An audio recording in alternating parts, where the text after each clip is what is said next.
Good evening everyone, welcome to my class.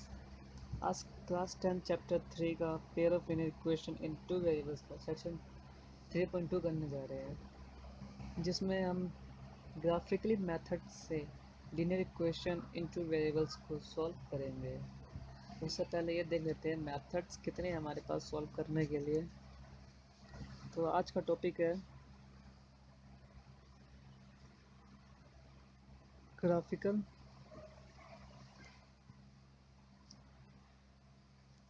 Method of solution of pair of linear equation.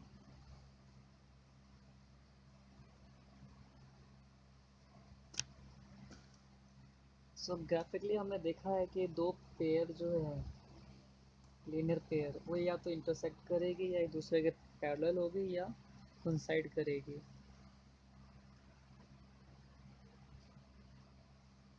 ये दोनों एक दूसरे के पैरेलल हो सकती है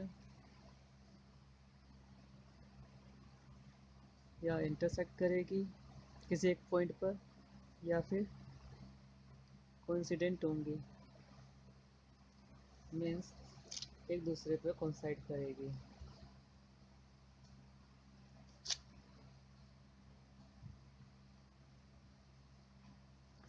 तो उससे पहले हमारे पास जो मेथड है सॉल्व करने की वो दो मेथड है, जैसा कि मैं बता रहा था। Method to solve pair of linear equation, first is graphically. Graphically, it is based on either line is parallel, intersect to each other, or coincident. And algebraically,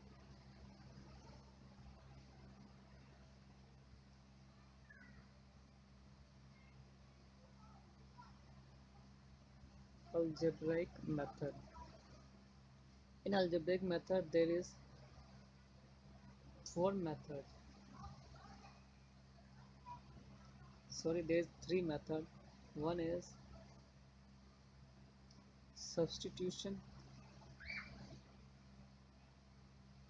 method.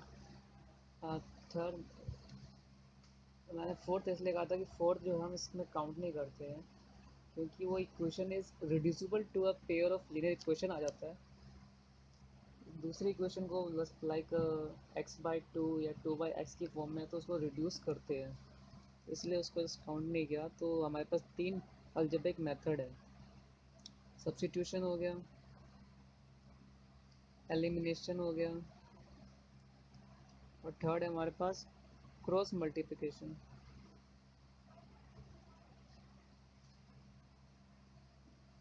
इन तीन मेथड के बारे में हम नेक्स्ट सेक्शन में पढ़ेंगे one by one करके। उससे पहले हमें ग्राफिकली मेथड के बारे में देखना है कि ग्राफिकली मेथड से हम किस तरीके से पेयर ऑफ लीनियर इक्वेशन को हम सॉल्व कर सकते हैं। जैसा कि लास्ट सेक्शन में हमने देखा था कि किस तरीके से हम अलजेब्रिक और ग्राफिकली तरीके से हम सिचुएशन को रिप्रेजेंट कर रहे थे, ठीक इसी तरीके से हमें ग्राफिकली में ही करना है। ओके, इससे पहले कुछ चीज़ें हैं इसके अंदर जानने के लिए, वो देख लेते हैं। हमारे पास दो पेयर ऑफ लीनियर इक्वेशन है, a1x plus b1y plus c1 equals to zero, ये पहली है। दूसरी है a2x plus b2y plus c2 equals to zero, ये दूसरी लीनियर पेयर इक्वेशन होगी हमारे पास। सो यहाँ पे इक्वेशन जो हमारे पास लीनियर है और पेयर के फॉर्म में है। तो हम बताना चाहते हैं बिना इसको ग्राफिकली सॉल्व किए, मीन्स कि बिना ही इसको ग्राफ पे प्लॉट किए कि ये इक्वेशन जो है एक दूसरे को इंटरसेक्ट करेगी या एक दूसरे के पैरेलल है या फिर एक दूसरे पे कोइंसाइड करेगी। तो उसको देखने के लिए जो इसके कोफिशिएंट है हमारे पास एक्स और वाई के, इन्हीं के बेस पर हम पता लगा सकते हैं कि वो क्या करेंगे। तो फर्स्ट चीज़ जानने के लिए देखते हैं कि किस तरीके से फाइंड आउट कर सकते हैं कि ये पेयर है वो इंटरसेक्ट करेगी बिना प्लॉट किए। तो इंटरसेक्ट करने का मतलब ये है कि दोनों लाइन किसी एक सिंगल पॉइंट पे एक दूसरे को काटेगी। इस पॉइंट पे काटती है तो इसका नाम दे दो एक्स एंड वाई। तो इसका मतलब जिस पॉइंट पे ये दोनों काटेगी तो वो पॉइंट इसका सॉल्यूशन पॉइंट होगा। मतलब सिर्फ एक पॉइंट पे काट रही है तो इसका मतलब ये है कि इसका एग्जैक्टली वन सॉल्यूशन होगा। ओके। सेकेंडली इंटरसेक्ट कर रही है एक दूसरे को। और दूसरा तरीका ये है कि किस तरीके से हम पता लगाए कि इंटरसेक्ट करेगी। तो जो यहाँ हमारे पास कोफिशिएंट आए हैं इनकी रेशियो को लेकर हम बात कर सकते हैं। अगर इनका रेशियो अगर एक दूसरे के इक्वल है या फिर नॉट इक्वल है तो उसके बेस पर इंटरसेक्ट, पैरेलल और कोइंसाइड का पता लगा सकते हैं। तो इंटरसेक्ट के लिए हमारे पास कंडीशन ये है कि जो रेशियो है एक्स का A1/A2 और रेशियो है वाई का, यानी कि वेरिएबल का रेशियो एक दूसरे के इक्वल नहीं होना चाहिए। अगर ऐसा किसी भी पेयर में मिल जाता है हमें तो इसका मतलब वो जो पेयर है वो इंटरसेक्ट एक दूसरे को करेगी। अगर नहीं मिलता है इसका मतलब वो पैरेलल हो सकती है, कोइंसाइड करेगी। तीसरा, अगर पेयर ऑफ लीनियर इक्वेशन एक दूसरे को इंटरसेक्ट करती है या फिर उसका कोई सॉल्यूशन पॉइंट होता है तो उसको हम बोलते हैं कंसिस्टेंट। कंसिस्टेंट और संगत। कहने का मतलब यही है कि अगर दो पेयर ये हमारे पास लीनियर पेयर इक्वेशन है, उसका कोई भी एक सॉल्यूशन पॉइंट है, एक या उससे ज़्यादा सॉल्यूशन पॉइंट है, तो वो कंसिस्टेंट होगी। अगर एक भी नहीं है इसका तो इसका मतलब वो इनकंसिस्टेंट है। सेकंड आते हैं हम पैरेलल के ऊपर। पैरेलल मीन्स समांतर होगी एक दूसरे के, आमने सामने से जाएगी। जब एक दूसरे के आमने सामने से जाएगी कोई भी लाइन, तो क्या वो दूसरों को भी इंटरसेक्ट करेगी? नहीं करेगी। इंटरसेक्ट नहीं करेगी इसका मतलब उसका कोई सॉल्यूशन पॉइंट नहीं होगा। सॉल्यूशन नहीं है इसका मतलब नो सॉल्यूशन। सेकंड, इनकंसिस्टेंट, यानी कि ये असंगत है। संगत, असंगत। थर्ड ये कि किस तरीके से पता लगाएंगे कि ये इक्वेशन पैरेलल होगी, तो वो भी रेशियो बेस हम पता लगा सकते हैं। अगर सभी रेशियो में सिर्फ वेरिएबल की रेशियो अगर बराबर है, A1/A2 इक्वल्स टू B1/B2, ये अगर बराबर है लेकिन B1 और B2 डिवाइड जो कर रही है रेशियो जो है वो C1 C2 के बराबर नहीं है, तो वो क्या है हमारी समांतर, यानी कि पैरेलल होगी। थर्ड पॉइंट आता है हमारा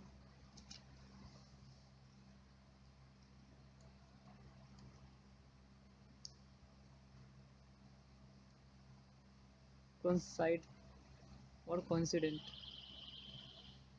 कोइंसिडेंट पर आता है। कोइंसिडेंट मतलब कि एक दूसरे के ऊपर वो ओवरलैप करेगी और कोइंसाइड होगी। तो इसमें हमें दिख रहा है कि एक लाइन दूसरे के ऊपर ओवरलैप कर रही है, तो इसका मतलब जहाँ जहाँ ये ओवरलैप करेगी इस पॉइंट पर भी एक सॉल्यूशन होगा, इस पॉइंट पर भी सॉल्यूशन होगा, इस पर भी सॉल्यूशन, यहाँ भी सॉल्यूशन, सॉल्यूशन, सॉल्यूशन। तो ऐसे करते करते हमारे पास अनगिनत यानी कि इनफाइनाइट सॉल्यूशन इसके अंदर मिलेंगे। तो फर्स्ट पॉइंट हो गया इसका इनफाइनाइट सॉल्यूशन। दूसरा, ये कंसिस्टेंट के साथ साथ डिपेंडेंट भी होगा, मतलब एक दूसरे के ऊपर डिपेंड करेंगे। डिपेंडेंट।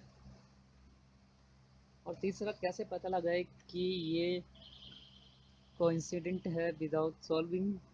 तो इसके लिए रेशियो क्या होनी चाहिए कि तीनों रेशियो जो है एक दूसरे की बिल्कुल सेम होनी चाहिए। वेरिएबल और जो हमारे पास कांस्टेंट है उनकी जो रेशियो होनी चाहिए बिल्कुल सेम होनी चाहिए।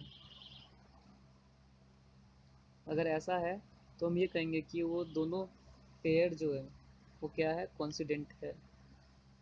तो थर्ड कंडीशन के लिए हमारे पास ये रेशियो होनी चाहिए।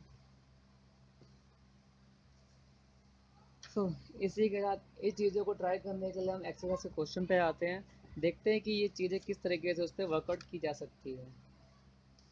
तो एक्सरसाइज 3.2 स्टार्ट करेंगे।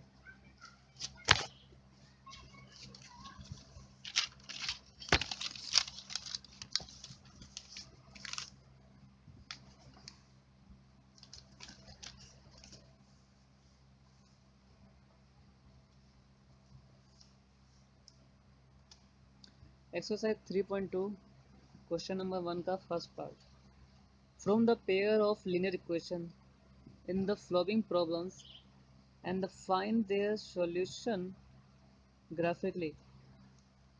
हमें एक linear pair of equation form करनी है नीचे दिए गए क्वेश्चन में से, और उसका सॉल्यूशन फाइंड करना है ग्राफिकली। तो फर्स्ट पार्ट है हमारे पास, 10 students of class 10 took part in mathematics quiz. If the number of girls is 4 more than the number of boys, find the number of boys and girls who took part in the quiz. Class 10th के एक mathematic quiz competition में लड़कियों की संख्या जो है 4 ज़्यादा है लड़कों की संख्या से। हमें लड़कों लड़कियों की संख्या निकालनी है जिन्होंने पार्ट किया है क्विज में। तो इसका सॉल्यूशन देख लेते हैं कि किस तरीके से इसका सॉल्यूशन हमें करना है। तो डेफिनेटली भी हमें यहाँ पे दो वेरिएबल्स चाहिए होंगे, एक्स और वाई। तो उसके लिए गर्ल्स और बॉयज़ तो हैं ही।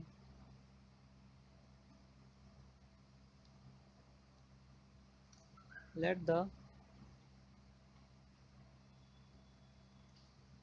Number of girls equals to X. The number of boys equals to y. Since total number of students is 10 and total number of students equals to 10, girls और boys दोनों ने part किया है, definitely दोनों का सम कितना होना चाहिए, 10 होना चाहिए। So x plus y equals to 10। In 10th students of class 10 took part in mathematics quiz, और डेफिनेटली दोनों मिला के इसमें 10 होनी चाहिए। नाउ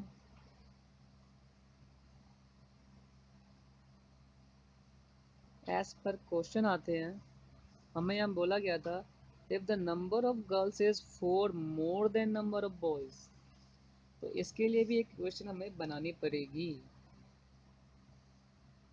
तो यहाँ पहले क्या जाए कि जो नंबर ऑफ गर्ल्स है वो 4 ज़्यादा है किससे, नंबर ऑफ बॉयज़ से। नंबर ऑफ गर्ल्स क्या हमारे पास x, और ज़्यादा किससे है ये, बॉयज़ से, कितना, 4। तो प्लस में 4 कर देंगे हम, ठीक है। तो यहाँ से हमारे पास दो इक्वेशन बनकर आ गई, ये पहली क्वेश्चन बन गई और ये हमारे पास दूसरी इक्वेशन बन गई। अब हमें इसके सॉल्यूशन चाहिए, ग्राफिकली कहा गया है। तो इक्वेशन आ गया, इन दोनों इक्वेशन को हम सॉल्व कर सकते हैं। From 1 x plus y equal to 10। एक टेबल बना लेते हैं जैसा कि पहले बना रहे थे हम लोग एक्स और वाई के लिए। इस बार मैं 3 पॉइंट निकाल रहा हूँ, लास्ट टाइम मैंने 2 निकाले थे। सो जब x की वैल्यू 0 होगी तो y भी 10 होगा डेफिनेटली, और जब y को 0 रखेंगे तो x मेरा 10 होगा। जब x को 5 रखूँगा तो मेरा y भी 5 आएगा। इसको हम सब्स्टिट्यूट करके ट्राई कर सकते हैं, इजी है। अब बात करते हैं इक्वेशन नंबर 2 की।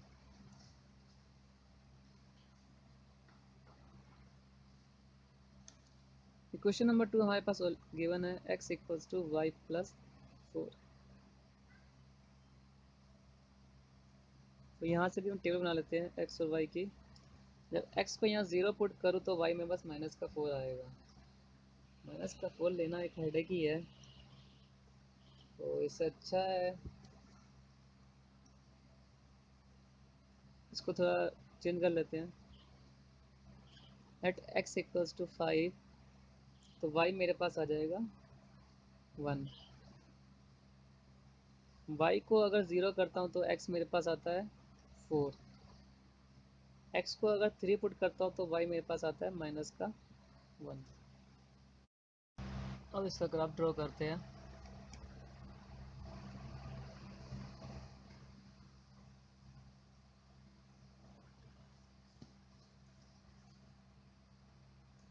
नेगेटिव में ज़्यादा पॉइंट्स गए नहीं है इसके, तो ज़्यादा लंबा करने की जरूरत नहीं है।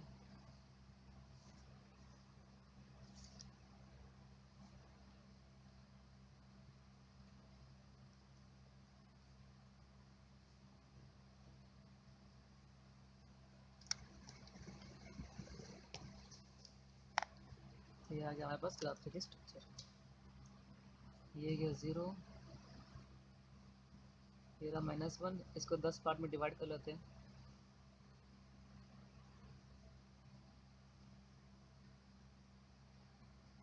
बस इसको भी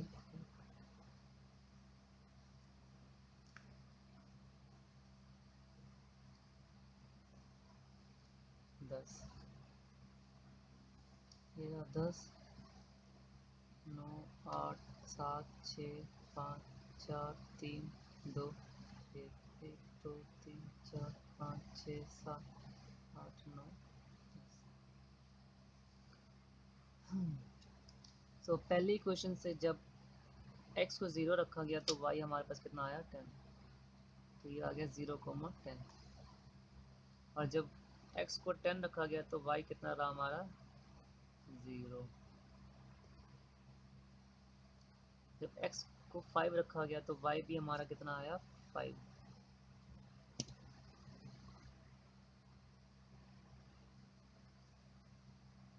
ये आ गया हमारा 5,5। इन तीनों पॉइंट को ज्वाइन कर देते हैं।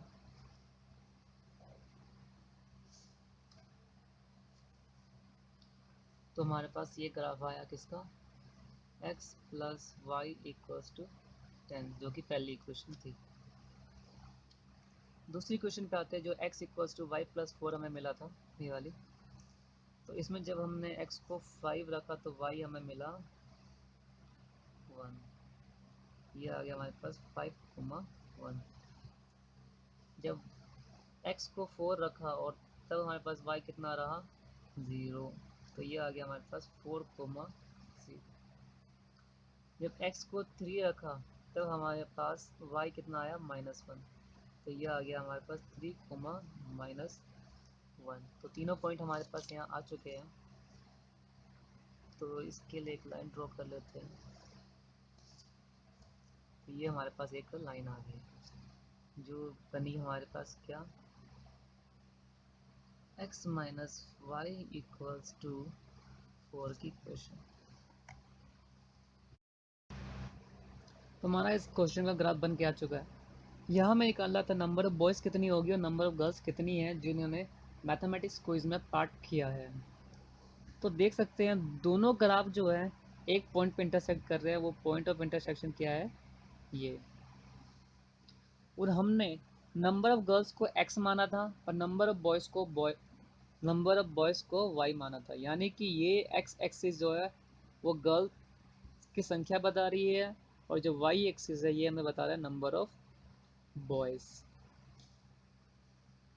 तो जहाँ जहाँ ये लाइन इंटरसेक्ट की है उसके बेस पे हमें बता सकते हैं कि कितने नंबर ऑफ बॉयज़ हैं और कितने नंबर ऑफ गर्ल्स हैं जिन्होंने पार्टेक किया है।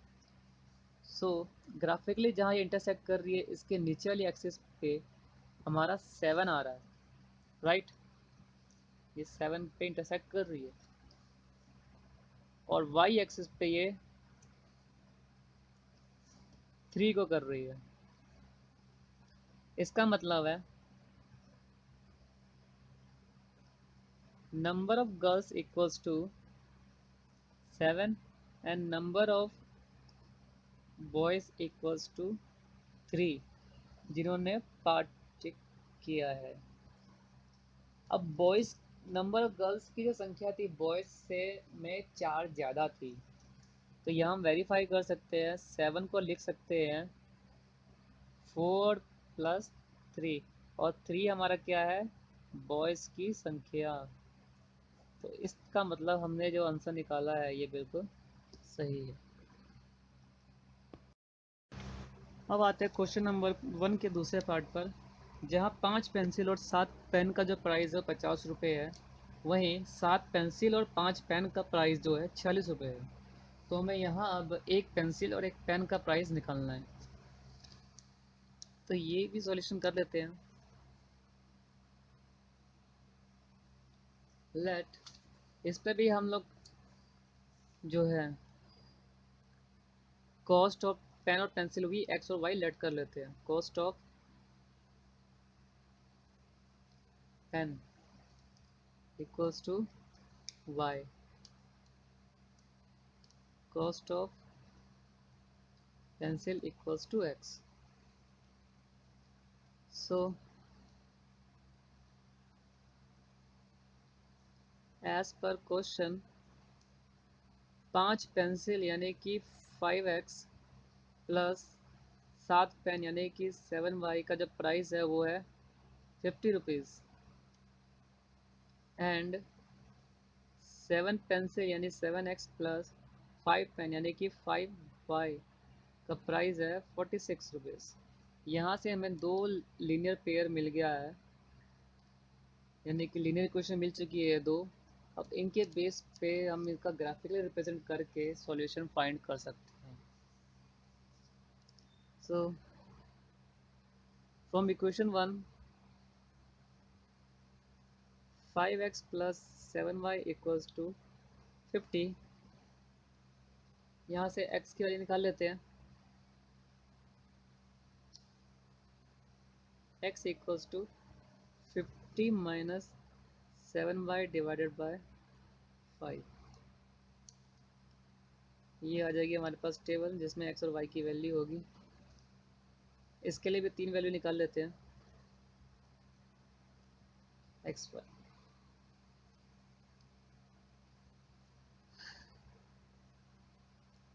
ओके एक बार y को 5 पट करके देखते हैं। 7 5 ज़ा 35, 15 डिवाइड 50 में से 35 गए, हमारे पास बचा 15। 15 को डिवाइड किया 5 से, हमारे पास बचा 3।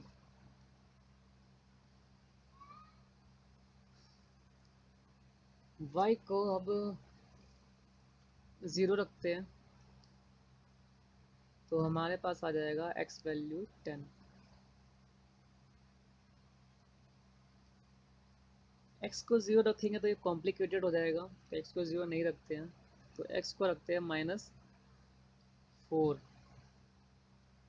x को -4 रखा तो 5 जाके -4 से मल्टीप्लाई होके बन जाएगा -4 equals to 50 minus 7y divided by 5 equals to -20 equals to 50 minus 7y। तो ये हो गया -70 इक्वल्स टू -7y। माइनस से माइनस कटा तो y इक्वल्स टू आ गया हमारे पास 10। तो यहाँ से आ गया y हमारे पास 10। अब आते हैं फ्रॉम इक्वेशन नंबर 2 से 7x plus 5y equals to 46। यहाँ से भी x की वैल्यू निकाल लेते हैं, ये हो जाएगा हमारा 46 minus 5y divided by 7। So table बना लेते हैं।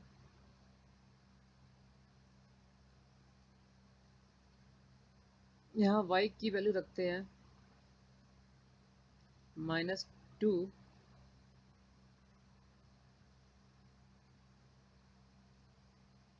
y की वैल्यू 0 इसलिए नहीं रख रहे हैं क्योंकि 46 7 से डिवाइड नहीं होता है। तो -2 रखेंगे तो ये हो जाएगा माइनस प्लस का 10, प्लस 10 इज 56, और 56 7 से डिवाइड होता है 8 टाइम्स पे। यहाँ वाई क्यों लगते हैं 5, 5 5 ज़ा 25, 46 में से 25 गया 21, 21 7 पे गया 3 टाइम्स पर। यहाँ रखते हैं x की वैल्यू अब -2। x को 0 रखना भी बेकार है यहाँ पर, क्योंकि अगर 0 रखेंगे तो 46 डिवाइड बाई 5 आ जाएगा हमारे पास। तो ये हो गया -2 equals to 46 minus 5 by divide by 7 equals to -14 equals to 46 minus 5 by. तो ये हो गया हमारे पास -60 इक्वल्स टू -5y, यानी कि y की वैल्यू आ गई हमारे पास 12। तो हमारे पास दोनों की वैल्यू आ जाएगी, दोनों इक्वेशन की। अब इसको प्लॉट कर देते हैं ग्राफिकली। नेगेटिव वैल्यू हमारे पास कोई आई है, हाँ एक आई है।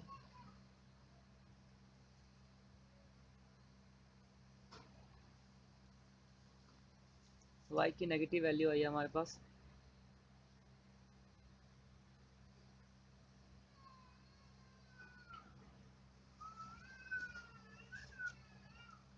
तो x एक्सिस की x की भी नेगेटिव वैल्यू आई है 4 तक। x को भी 10 तक डिवाइड कर लेते हैं और y को 12 तक डिवाइड करते हैं।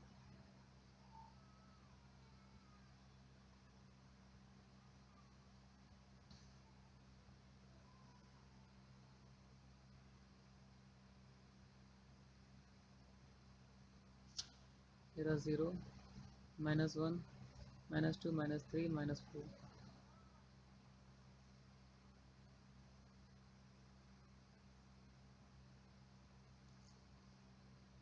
तो 3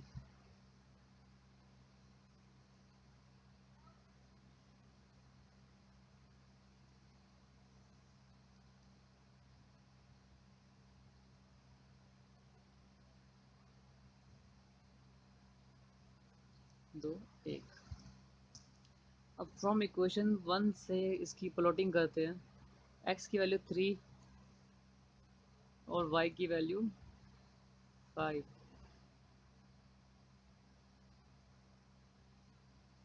तो ये रहा हमारा 3,5।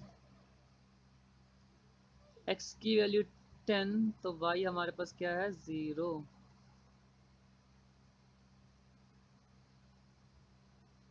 जब x -4 है तो y हमारे पास क्या है 10।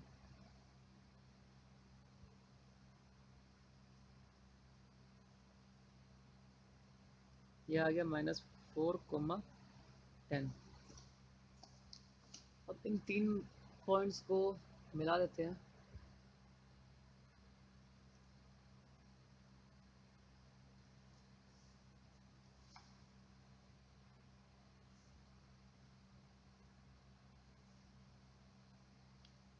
तो ये आ गया हमारे पास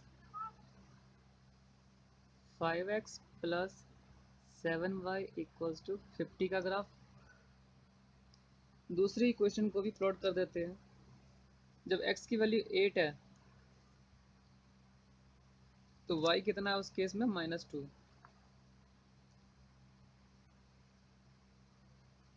8 कोमा -2। जब x की वैल्यू 3 है तो y कितना है हमारे पास 5। Same point. और जब x -2 है तो y कितना है हमारे पास 12।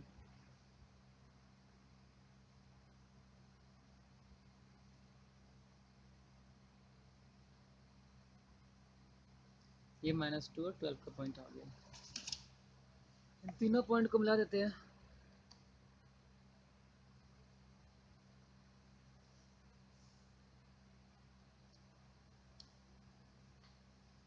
तो ये जो लाइन बनी हमारे पास ये आ गया 7x plus 5y equals to 46। तो कॉमन पॉइंट ऑफ इंटरसेक्शन इनका ये रहा, हमारा मिल गया यहाँ पर। और ये कॉमन पॉइंट ऑफ इंटरसेक्शन हमारे पास क्या आ रहा है,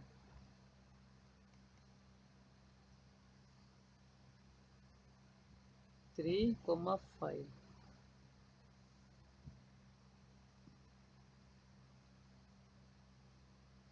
क्योंकि इसके सामने 5 है और इसके सामने 3 है। और जो हमने x को लेट किया था वो था कॉस्ट ऑफ पेंसिल था,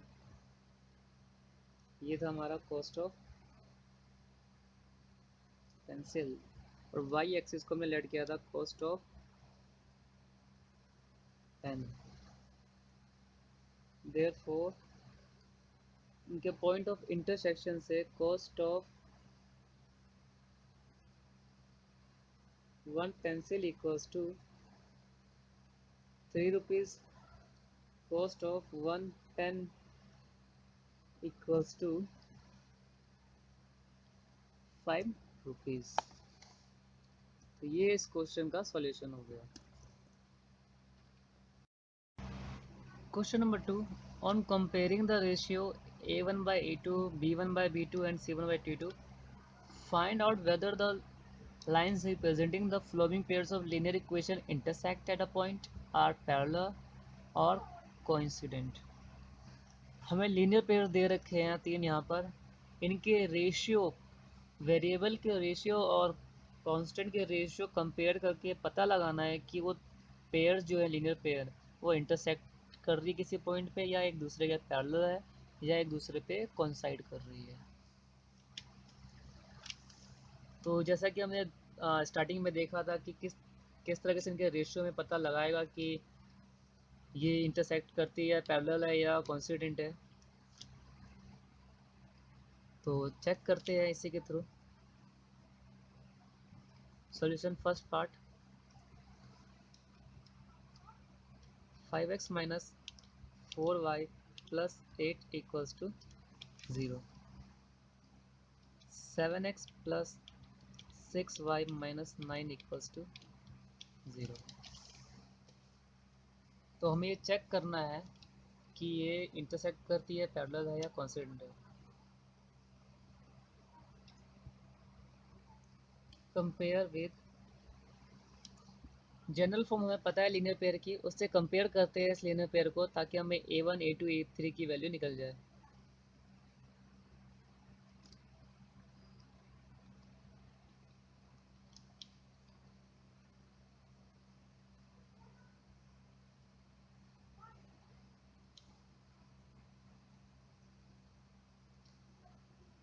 this implies a1 equals to 5, a2 equals to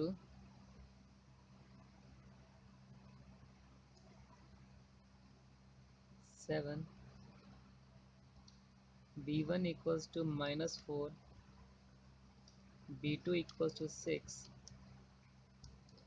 c1 equals to 8, c2 equals to minus 9। अब इनका रेशियो ये बताएगा कि ये है क्या। सो a1 divided by a2 gives 5 divided by 7,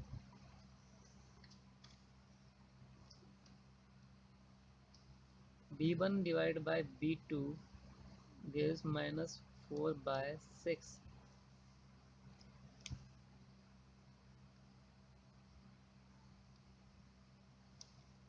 and c1 divided by c2 gives 8 by minus 9, which is equals to minus 8 by 9।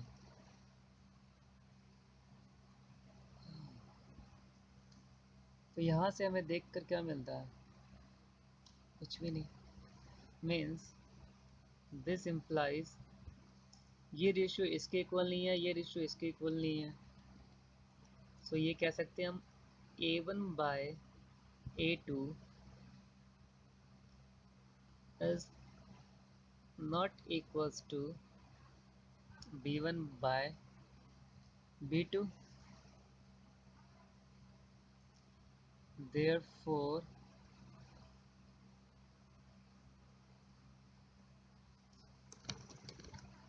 given pair of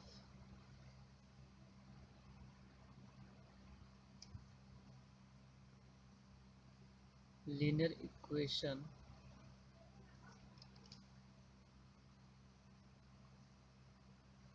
intersect at a point। क्योंकि हमारी जो फर्स्ट कंडीशन थी इंटरसेक्ट की, वो ये थी कि ratio of x and ratio of coefficient of y दोनों एक दूसरे के इक्वल नहीं होने चाहिए, और यहीं पे ये कंडीशन बनकर आ रही है, जिसके कारण जो हमें इक्वेशन दे रखी थी लीनियर पेयर की, वो इंटरसेक्ट करती है एक पॉइंट पर। सेकेंड और थर्ड पार्ट बिल्कुल इसी तरीके से करना है। तो इसके साथ साथ आगे चलते हैं क्वेश्चन नंबर 3 पर।